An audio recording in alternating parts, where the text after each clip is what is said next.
Welcome to this edition of Roundtable Discussion on Budget 2025 by NCN. I'm your host, moderator, and contributor, Joel Bhagwandin.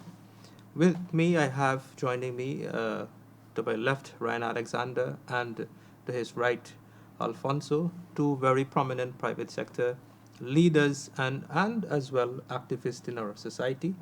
Um, I think Alfonso, you also sit on the city hall, Yeah, city council City Council. as a councillor. So we have two very prominent gentlemen in here with me to discuss the budget 2025 from a private sector perspective. Now, let me start off by I know the private sector commission would have made some contributions to the budget 2025.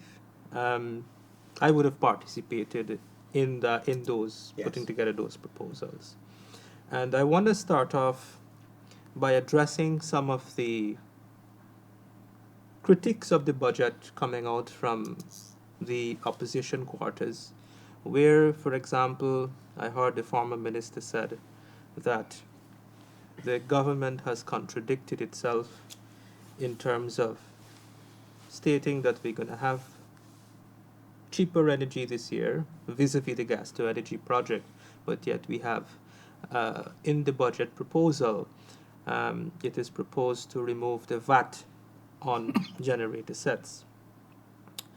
And secondly, I heard the former minister said that the budget is, he sought to diminish the sitting finance minister and said that, this is somebody call up the minister and said this is what we want in the budget and you put these things in the budget. Unfortunately for the former minister, I have should I say evidence to the contrary, because Ryan, as you know, we all saw the private sector commission proposal. It was about 5 pages, and not all of it were accepted on board in the budget. I think I went through back the list this morning and I saw two things that the private sector commission proposed that were adopted in the budget. One, the changes to the income tax, the percentage, the bracket, the 25% and the 35%, that came from the private sector commission. So we are pleased to see that the government took that on board. And the second thing was the very generator set. So it was not that the government contradicted itself. The government accommodated a request, maybe two requests out of a long list of items. And I want to say that, practically speaking, it is not a matter of contradicting government policy. You got to be practical and realistic. We're not going to have cheap energy tomorrow. We still have to contend with challenges, and Correct. we know what those challenges are. The challenges still remain until the long-term solution is realized towards maybe the end of the year. In the meanwhile, we still have to find interim solutions. So that is welcome. It's not a contradiction. Um, the other thing I want to address before I go to Alfonso, I saw their main criticism of the budget was that it did not address poverty, that it missed an opportunity to address poverty, and that the measures in the budget in response to the cost of living measures are not suffice. And they particularly highlighted, from since the first budget under this government in 2020, I think, not 2020 or 2021, the government made a provision they started by 5 billion, it went up to 7 billion, and in this year's budget, it's 9 billion for other under the line item, other cost of living measures, which they will Correct. decide later in the year based on community outreaches. And their economic czar says that that is insufficient. The thing is that is not the only measure for cost of living. There's a menu of fiscal measures in there that were particularly designed to address the cost of living measure, which, according to my calculation, amounts to over $300 billion. If you work it out per household, it's about $1 million per household in let's call it an indirect subsidy. Now, how did I arrive at that figure? The fuel excise tax that we import, that was reduced from 50% to 0%. That effectively translates to, at today's, at 2024, or current level of demand, that translates to about $90 billion in excise tax revenue that the government has foregone to keep fuel cost stable, or to subsidize fuel cost. Now that means you're subsidizing transportation cost, you're subsidizing the manufacturing sector, you're subsidizing electricity costs, you're subsidizing your water bill, right? And every other thing within our society that requires energy and fuel as the energy source, right, is subsidized with that single policy. Then GPL also is subsidized. The fuel cost to GPL is subsidized. That cost is not passed on to to the consumer. So your electricity rates remain the same. Now you might be consuming more electricity in terms of kilowatt hour, but the rate per kilowatt hour remain the same. Same thing for your water rate. So that's just two items. The freight costs to bring down shipping costs, because shipping costs went up exponentially in the post-COVID period. So they have kept the subsidy in the freight costs for the shipping companies, which amounts to another 6 billion. Then you have all the increases in the social things, like increase in pension, increase in wages, and of course not excluding the increased disposable income that you will have from the changes to the tax threshold. So the tax threshold was increased. Then you have the rates, the income tax rates were reduced. That would amount to maybe about over $11 billion alone in disposable income with those changes, according to my calculation. And the list goes on. There's a long list of other items in there that are designed to put back more disposable income, whether through salary increases, whether through indirect subsidies to bring down the cost of all these long list of items, increasing other social welfare support, the this new policy as well to incentivize newborn babies, etc. The other cash grant of the 60 billion, not just the $9 billion, the national cash grant. Long list of items in there, fiscal and other initiatives that amount to over $324 billion, according to my calculation, not just $9 billion. But it goes to show, when you're analyzing a budget, it's not just looking at, you have to understand the framework within which a budget is created, and how all the other items, how they are linked to that. Before I get into addressing the question of poverty, whether the budget addresses poverty, let me pause on that thought, and let me now invite Alfonso to, from a private sector perspective. I know you're a man of many hats. From a private sector perspective, as a businessman, how do you view the budget? How do you see the budget impacting the private sector in particular? And is there anything in there that stood out to you? Yeah, well, before we even get to the budget, a huge concern, a huge concern is investor confidence.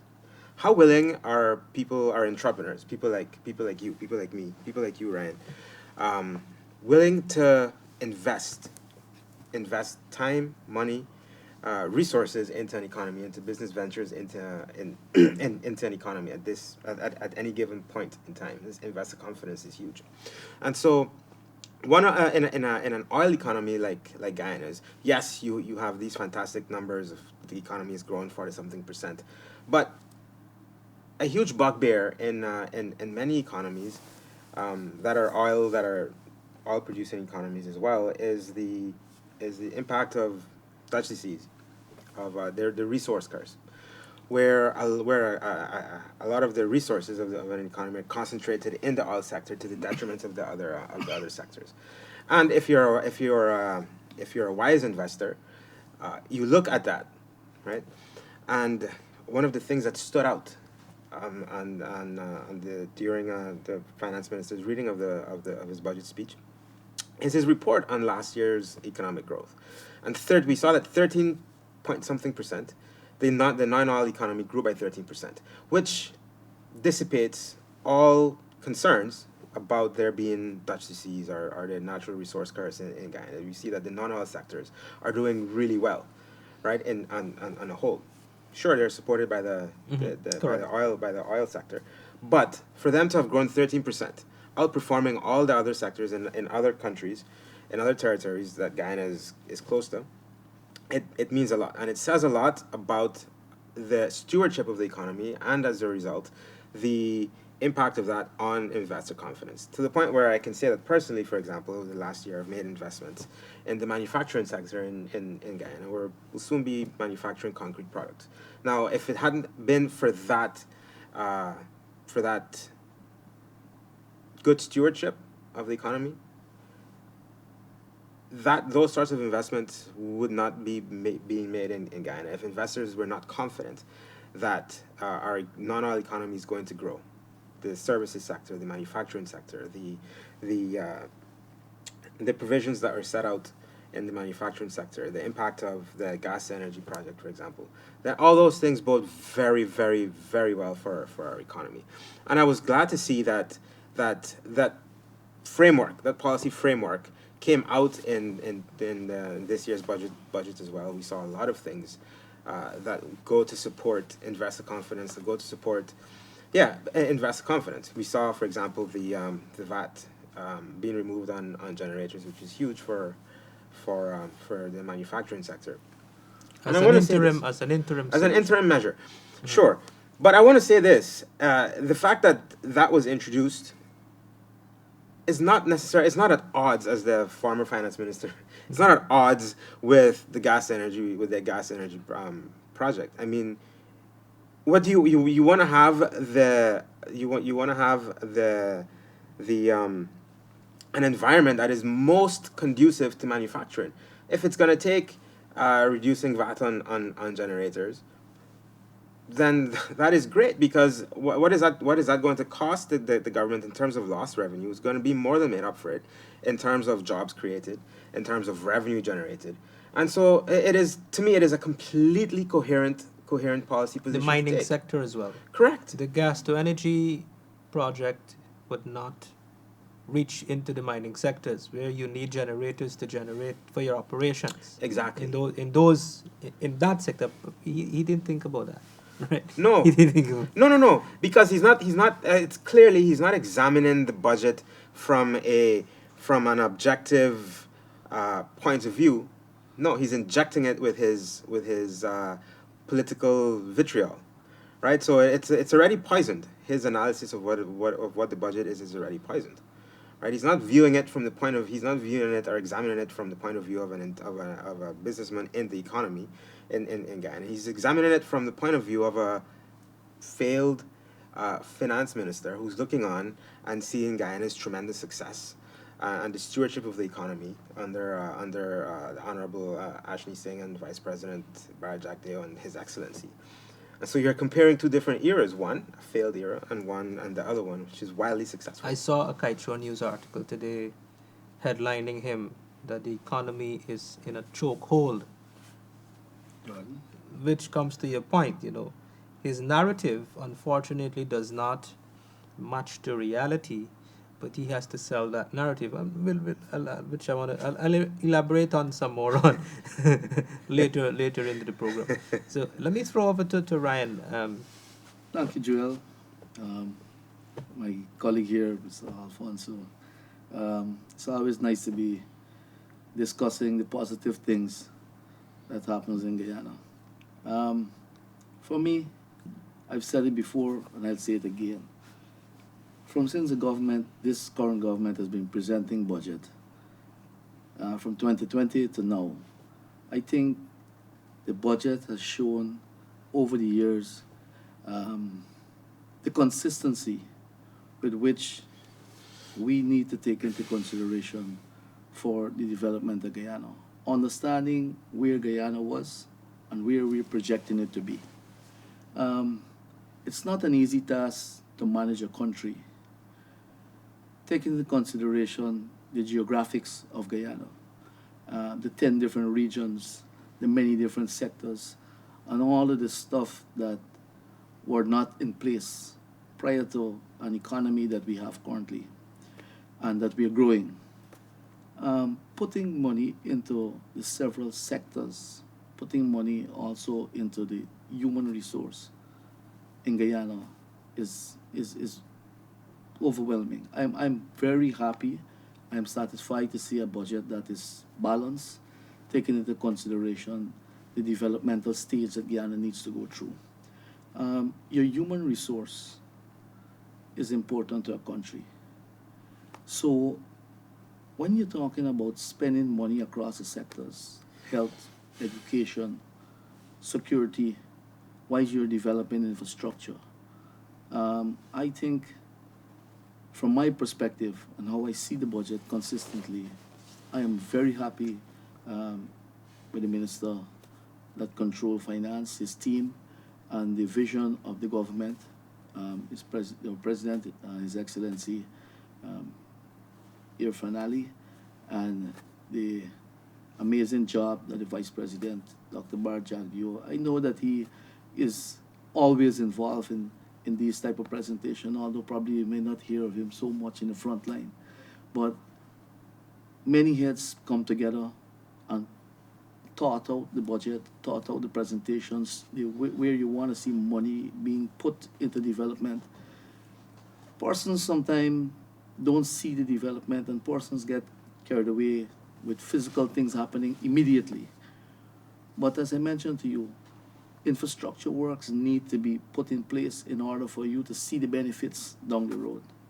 And I think that the diversifying of the economy, money being put into agriculture, money being put into education, university free, right? The opportunity you spoke about, the newborn baby receiving 100,000. That's a stimulus basically for us to grow more, have more Guyanese in Guyana. I think it's a fantastic idea. We've been speaking about it behind the scenes and saying that, persons been critiquing and saying that is not enough for to mine a kid. But it's an incentive. It's a head start. Because like we have highlighted before, a newborn has not received anything in Guyana prior to this year's budget. So for me, I think it's an opportunity not only to grow the human resource with a small incentive that down the road I'm quite certain there will be more incentive coming that in that direction. But in general, the budget 2025 is a budget that caters and cover all aspects of development, both in human resources and from the private sector end, in terms of seeing investors' confidence being raised and persons coming and invest more into Guyana. And even the locals motivate them to invest in Guyana more. So you mentioned a bit about, you alluded to regional, the geographical dispensation of the country, the geographical landscape, and in each region has its own inherent features, challenges, and opportunities. And I know you hail from Barbies. You've held senior private sector leadership roles in the Barbies, one of the business chambers in Barbies. I want you to put a little bit perspective within the context of the budget 2025 discussion. Barbies has been a region that has for many reasons, for many factors historically, um, political instability, political challenges to an extent contributed to it. A region that has been starved for development and investments. So, from that, a historical overview to where Berbice, what is taking place in Berbice today, could you tell us about the evolution in the transformation of that region? What you are witnessing and how the people in that region benefiting? So traditionally, Borbis is an agriculture-based area or hub for Guyana. Been producing agriculturally for the whole of Guyana. Um, I think we're leading producers in rice, sugarcane, having three thriving estates prior to 2015. But currently, and the estates are now being up, back, and running. Um, Other crops, we've been investing in other crops, um, brackish water, farming, prawns, um, aquaculture farming, and so now with the infrastructure, as I mentioned to you, each region in Guyana did not have the type of infrastructure to facilitate. The coastal plain probably do, but the other regions, it's more challenging to move products and service into those regions. And some of those regions have excellent products and service, but to get it to the marketplace, it's a challenge. And to get persons to go in there through ecotourism also is also a challenge. So with the infrastructure being built out into other regions simultaneously, from Borby's perspective, we are seeing Borby's moving from an agriculture-based hub and diversifying into other areas. We have a stadium that is being built at the Palmyra. We have the athletics track being built in Amsterdam near completion, right? We have the Guyana Suriname bridge that's supposed to be coming on stream. There's also in play the expansion of the road from Morrison Creek to Kamatorn, right?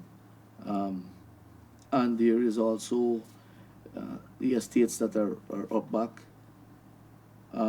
So there are lots of things that are going on. Investor confidence is raised, but like I mentioned to you, persons when they don't see the immediate effects of investment, they become frustrated. Not all, but some of them become frustrated because they don't understand the infrastructure need to be put in place to see all the things that will be taken off. The government has been investing heavily in housing schemes, new hospitals, Bath Hospital, number 75 Hospital, two brand new hospital probably will be commissioned the end of this year, right? Um, the ship that came in to supply current at Everton, the 36 meg, that has been located in Borbis. That is helping with the generation to offset power needs for the whole country. So there are things that are happening. Persons are investing. We are seeing new hotels going up. We're seeing the investment in Airbnb type of homes. So things are happening. Farmers are back on the marketplace. People are farming back. We're seeing produce coming out, right, from the different outlying areas. Things are generally looking up in Borbis, and we're expecting it to go even further, right, with the this year budget, the opportunity to spend more money in the area of in education, health, security. We're expecting much more in Borbis. Great. So let's now focus on this thing of poverty, poverty reduction. And I want to frame the discussion against the critics of the budget. That the budget misses an opportunity to address the human component. It fell short on the human component, according to the critics coming from the alternative quarters. And and outside of that, or relatedly, sometimes I hear this term being used, human development. and people don't understand, or people, some people, or some public commentators and social media pundits um, do not see how investing in infrastructure derives human development, or contributes or impacts human development.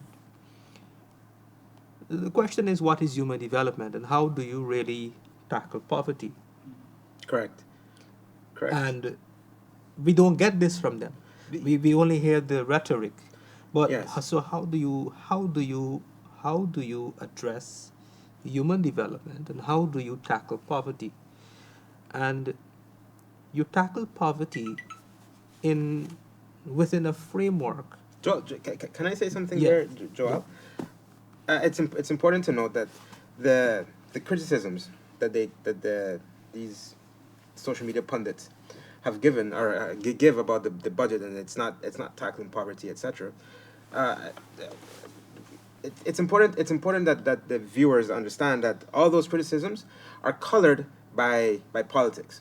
It's not. I sat in Parliament on when Minister Ashley gave his speech, and he's given his report on the performance of the economy and how well it did last year. And I've never seen a more glum, sad looking bunch than the people than the politicians in the opposition. On the other side. It's like they were sitting at their ex's wedding, you know. It was like if they were hit by bad news, and so they're not happy to see Guyana's economy performing and doing well. So I just wanted viewers to be clear that their criticism of the budget is not an independent, objective criticism. It is one that is completely colored by politics, and their disdain, their dislike of the PPP, right? So that colors their analysis of the budget. Correct. So human development and tackling poverty, you have to invest in education. Correct. What does the what Yes. does the budget address education? So the budget for the education sector is one of the largest budget in the budget Mm-hmm. for that sector. What does it entail? What does it contain? It contains publicly funded education at the right up to the tertiary level, which would now become, which means that the public now has access to free tertiary education. That comes at a cost of nearly $14 billion. That means coming out of high school, in my case, for example, one of my challenges when I left high school was financial constraint. So I had to work, study part-time, put my study on pause to accumulate savings and to reach a stage. There were pauses in between my studies, my journey, because of financial constraint until I reach a certain level that I could have accumulated savings. And fortunately, I was working in a financial institution, so I was able to borrow at 0%, and that's how I fund my education. But it was a challenge. It was a challenge that took time. So instead of taking 10 years to complete my studies, students are gonna wait until 10 years to work and save now. No. From high school, 3 years, you go straight into university. And it's not just You get- university. Yeah. Sorry, it's also Vocational, it's also the technical and technical vocational. and vocational, Right. which Yep. are very rewarding career paths, and I don't think that they get the credit that they do in terms of wealth creation, because those heavy equipment operators, man, those guys are making $16,000-$20,000 a day. That's just so much more than somebody who's done a degree in social work, for example. Correct. Right? Yeah. And that is completely funded. It's publicly funded by the government, right? Right. So that's the first thing, education. So we've established that. Could I add there Yeah. too that it's a little bit galling to see or to hear the criticism that the government isn't doing enough for poverty alleviation and education in general.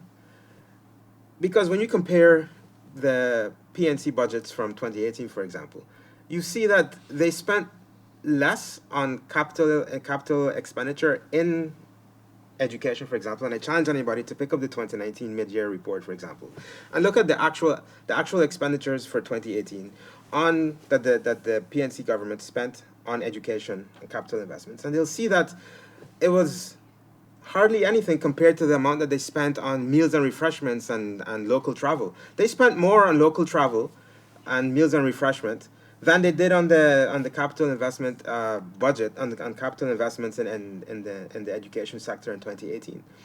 So talk about what to say that the government isn't doing enough for poverty alleviation and education when you had the opportunity, you did nothing.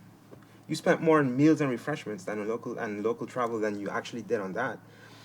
I mean, where does it's particularly galling, right? Where's the moral authority to talk about this when you did zero, Right. right? I want to also state on record that I see this often, so I'm preempting it. Well, the free education, the PPP, restoring free education, free tertiary education, that it was there before 3 decades ago. The fact of the matter is that free tertiary education 3 decades ago, we were forced to discontinue it, Mm-hmm. not because the PPP then wanted to discontinue it by not providing free tertiary education to the population, but because we were a bankrupt country, Correct. and we all know who ran the country down into that state. Correct. And so it was a very long, painful period of economic restructuring and reforms to put back the economy on the path of financial and economic stability and viability to the point we are now. So that was the reason why it was discontinued, because we were bankrupt. They couldn't continue because you didn't have the money to do it. So that is the fact of the matter that I need to state, put on record for those who don't have the full all of the information as it relates to the historical facts. And those are incontrovertible facts. Those are facts. Correct. UG became unsustainable because the economy was bankrupt by decades of PNC mismanagement. That's Of the economy in general. And when I listen to, I don't want to sound too much as if I'm bashing them, but we're talking about the budget, and it would be a disservice to the viewers that we are talking so gloriously about the budget, and here we have all these critiques of the budget. So I want to seize the opportunity to address the criticism as well for the viewers to process and make sense of it in their own minds, independently. And when I listen to them, when they're challenged, for example, one of their proposal is to every time, and I see this as a pattern, every year budget, when the incumbent commit or announces a policy or an initiative, take for example the tax threshold in the budget, Mm-hmm. raising it to 130,000, oh, we will do it for 400,000. Forget about they don't have any credibility in the past, they did not deliver on all of the promises in the past, the 100-day plan and so on. Forget about that. They are now promising $400,000 threshold, and a range of fantabulous promises, adding way more, exponentially more than what the incumbent has committed to doing within the budget 2025. So the question is posed, so how will you sustain this 400,000 tax threshold? The answer that I've seen that they have provided is that they could sustain it, and this is the framework that they're saying that it will be sustained in, by cutting taxes, cutting the non-oil source of revenue, non-oil taxes. So you're reducing revenue from that source. You're not going to spend the oil money. They're saying that they're not going to spend the oil money because, according to them, the oil money is wasted. Never mind that we've earned 5.3 billion US from since the inception up to last year third quarter Mm-hmm. figures, and we've only expended 3 billion. We've only expended 3 billion of that money. Sorry, we spent it. Sorry, I mixed up the figure. We've only expended 2 billion and change. We have $3 billion of the money. 60% of the money still sitting in the fund. So this notion that we're spending all the money recklessly, 60% of the money is untouched in the fund So how are they? as of the third quarter. So they're But going to they're cut saying, taxes. but they're saying they're going to cut taxes. They're not going to spend the oil money according to them recklessly. They're going to save it for future generation. And that they're not going to borrow because with the current government borrowing too much. So if you're not going to borrow, you're not going to borrow, you're not going to spend the oil money, you're going to cut taxes, and you're going to increase your budgetary expenditure, particularly on the recurrent side, exponentially, way more than the incumbent. As they did when they were Way in more power than the before. incumbent. Then from where are you financing these? How are you upkeeping these commitments, right? It's ridiculous. It's ridiculous. And this is what I don't know if they don't think or analyze what they say, And it's very simple to do these analysis to determine whether what you're saying is feasible, and it's not. You're It's correct. not feasible. It's You're not correct. feasible. It's not even practical, because if you're not going to borrow, you're not going to spend your own money, you cut taxes, but you're going to raise the budget by X amount. Then what are you suggesting? We're going to get all these things for free? At whose expense? At whose They- cost? They want to pay everybody's rent too, Right. right? They want to pay everybody's rent. Nobody should own a house. Mm. The government is going to pay your rent. Right. So the thing. So education is the biggest component when it comes to tackling poverty. Yeah, Joel, they have never said explicitly, as far as I know, how exactly they want to see poverty tackled. It seems to me that they just want to. They're just throwing out these criticisms. Sound bites. These are sound bites. But exactly how do you want poverty tackled? Is the 100,000 cash grant? It's not enough. The thing for the babies, not enough. So exactly how much is going to be enough, and how are you going to finance it? They've never said that. They've never said that. They have, as far as I know, as far as I'm aware, they've never expressed a full policy position on how they intend to tackle poverty. The only thing that we have to sort of judge what they intend to do is look at their tenure from 2015 to 2020, and that was a complete disaster, and utter disaster. So I don't, in my mind, and this is now I'm talking as a private sector, individual, somebody in the private sector. I'm not convinced that they have an objective, tested method of tackling the issue of poverty in our country. They don't. It's all sound bites and kumbaya. $400,000 threshold. How are they going to finance it? They have not given any solid policy-based or evidence-based policy positions on how they're going to do it. All they're content with is just sitting behind a camera or behind a microphone saying, "No, that ain't enough, man. That ain't enough. We can do more than that. What y'all doing? 130,000 cash grant? Tax threshold. We can do 400,000," without really studying or expressing how it's going to be financed. Mhm. It's all they live. It's a like make believe world. Monopoly money. It's not real. Correct. Yeah. And the other important point to note is that to build out a productive capacity to create future streams of revenue, Yes. sustainable development, you have to invest in infrastructure. Yes. So let's think of how does infrastructure translate to poverty reduction and human development.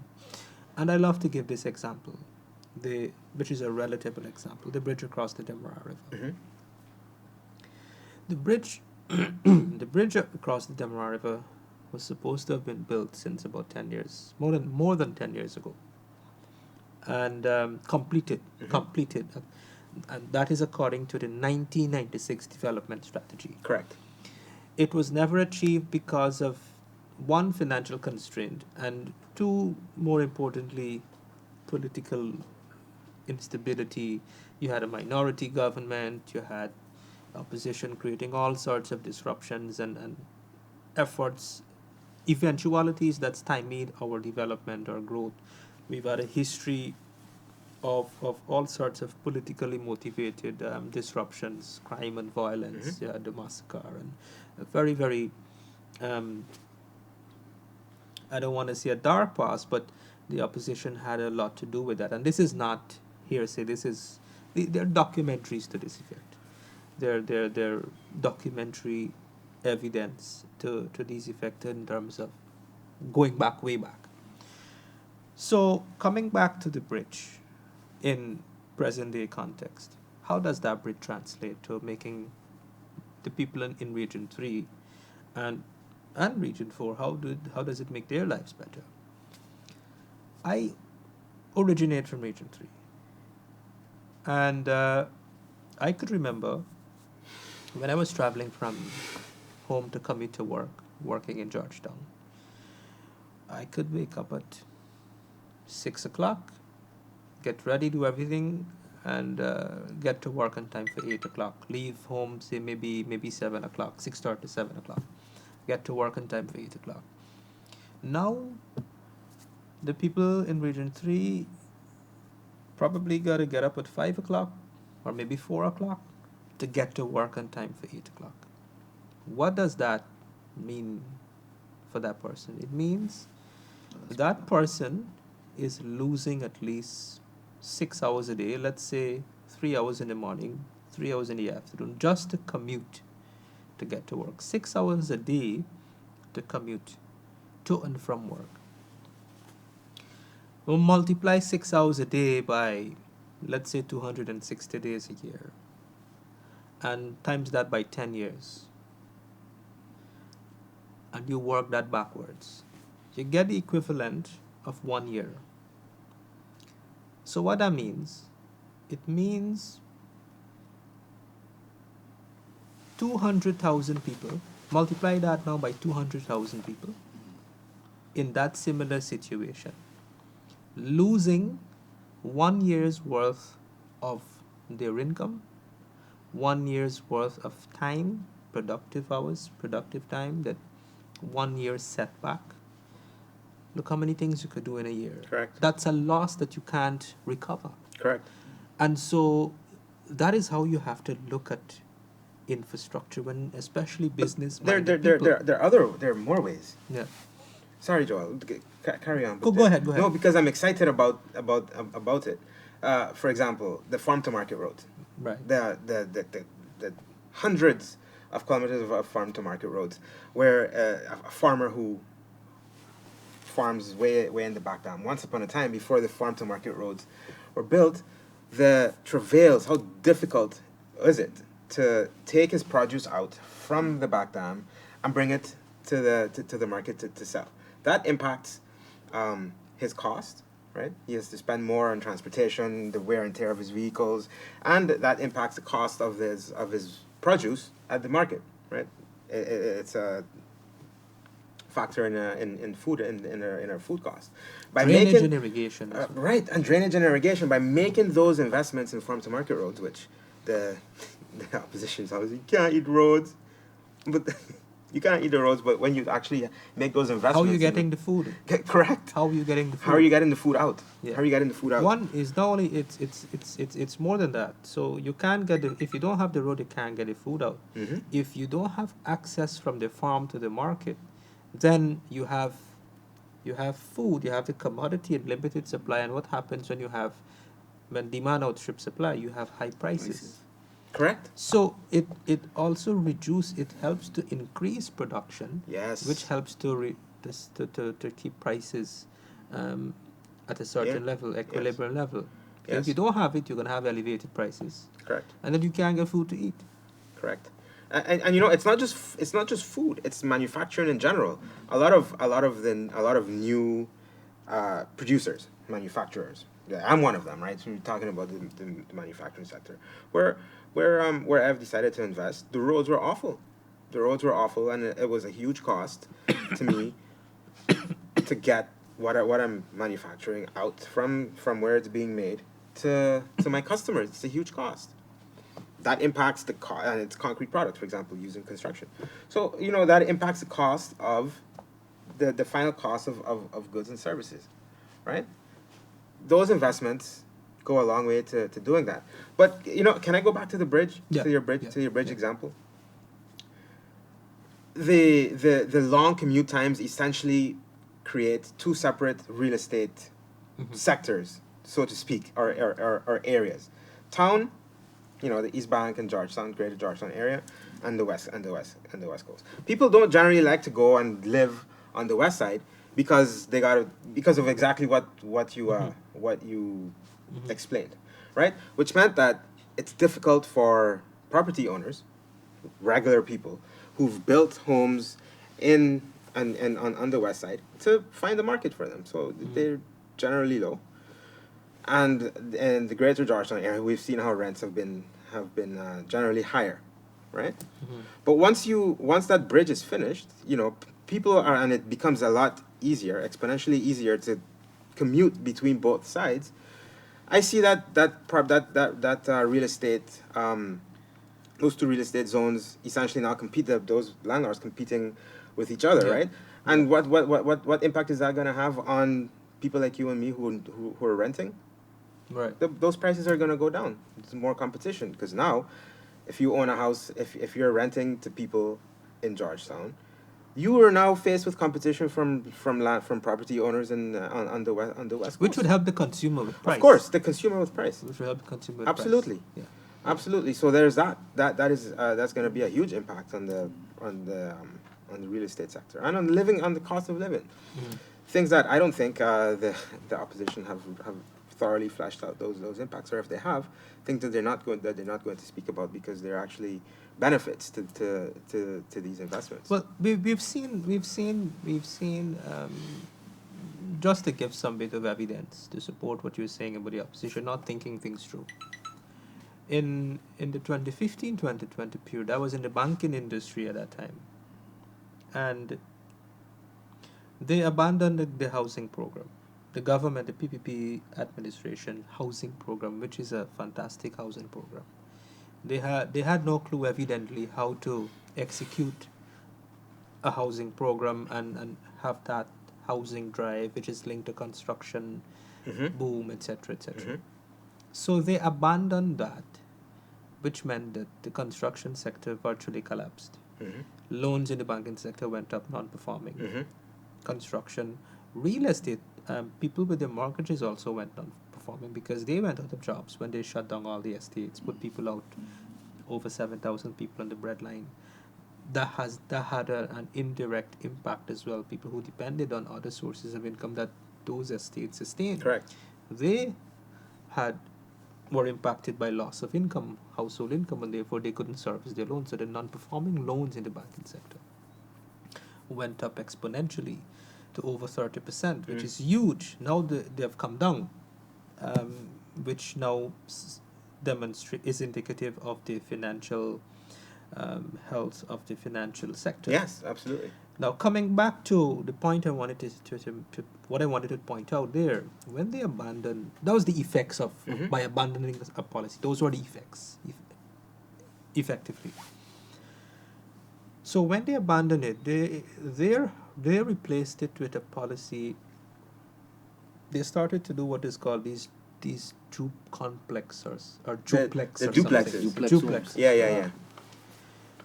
So they were doing these. What is a duplex? When we go and we look at a duplex, I was the bank and we went and look at this thing. It's like a box, like a rectangular box, with boxes representing apartments, small boxes representing apartments. Like multi-family structure. Yeah, so something like a condominium, but not a condominium. Nothing close to a condominium, but in terms of the concept, a duplex, and you have multiple people living, very basic, very, very basic stuff. Think range houses. So they were selling.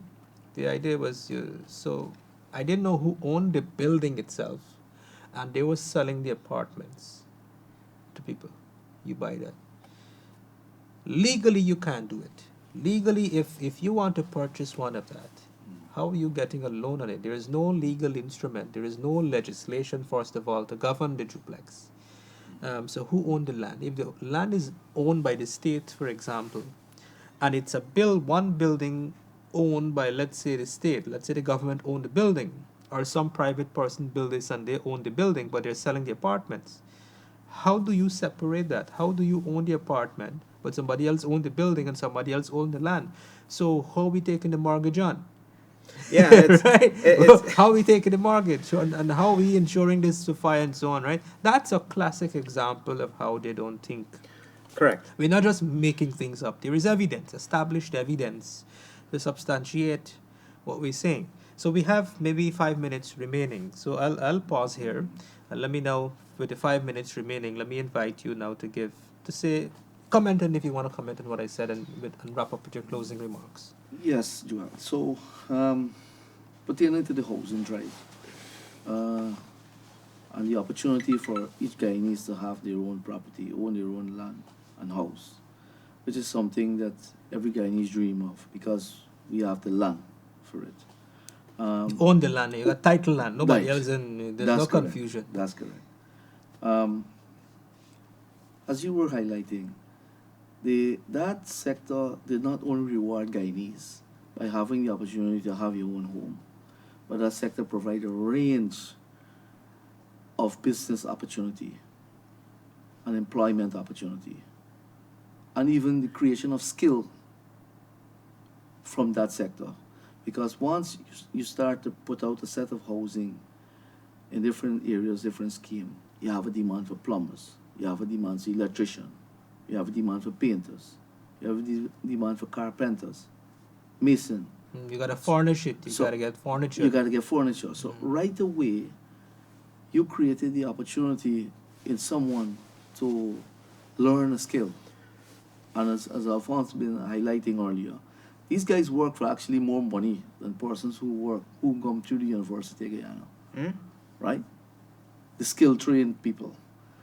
That give a unique opportunity to build out more skilled labor across Guyana, um, while allowing entrepreneur and business people to have business, be competitive in the aggregate sector, sandstone, in the building sector, materials, nails, whatever. So business was across the board in all the regions that these housing projects went up, right? Um, and demand has been created, importation for products that are there, and even new manufacturers has come on board to manufacture stuff that were in demand for the health and for the housing sector, right? Um, and that was a whole range of activities to provide wealth generation, opportunity to educate yourself and learn a skill, rewarding Guyanese with the opportunity to own their own home. The banking sector benefited from it because they would have given a loan, right? And got a lot of persons to get involved. Um, spin-off, spin-offs opportunity in security services started to open up because of the amount of housing areas in the area, and Right. that they could have provided this type of service to secure areas, so pretty complex Residential. Right? residential and commercial. So that was a poor vision to not to continue what the previous administration did or what the government was projecting in 2014 going up, you know. Um, and now that is back on stream, we're seeing many housing schemes going up all across the area, all across the different regions, right? So, So as you on the floor, your closing remarks. yeah. So 2024 closing remarks. 2025 budget for me, it's a solid, well thought out budget that positions Guyana to continue to propel to the position in which we would like to see the economy, the infrastructure. And I think over a period of time, as persons begin to listen to those critiques and really educate themselves when the budget debates will start, then they will see and understand and appreciate more the efforts of the government to ensure that the people of Guyana and the opportunities that they present in Guyana are continue on the same path, the same trajectory on the upward. That's my Thank you, Ryan. Alfonso, your Yeah, I just want to say that clearly the budget is not something that was cobbled together piecemeal here, that government's going to put this here, put this there. It's clearly representative of a well thought out policy framework that didn't just begin this year, but it's a continuation of the budgets of the governments, of the PPP governments policy positions from 2020 to now. And you can see that the proof of the pudding and the stewardship of the proof of the pudding is in the eating, and you can see that in the economic and some of the economic indicators. For example, the exchange rate has remained relatively stable. And with Dutch disease and the resource curse, you'll see that the exchange rate tends to appreciate exponentially without producing any new tradable products in an economy. That's remained relatively stable.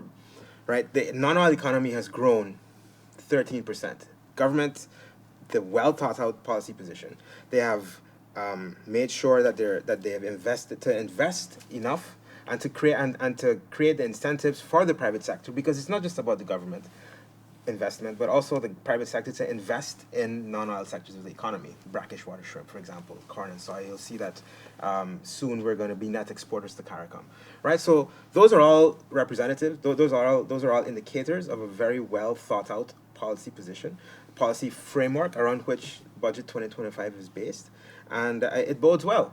It bodes well. We'll continue to track and to measure some of these economic indicators.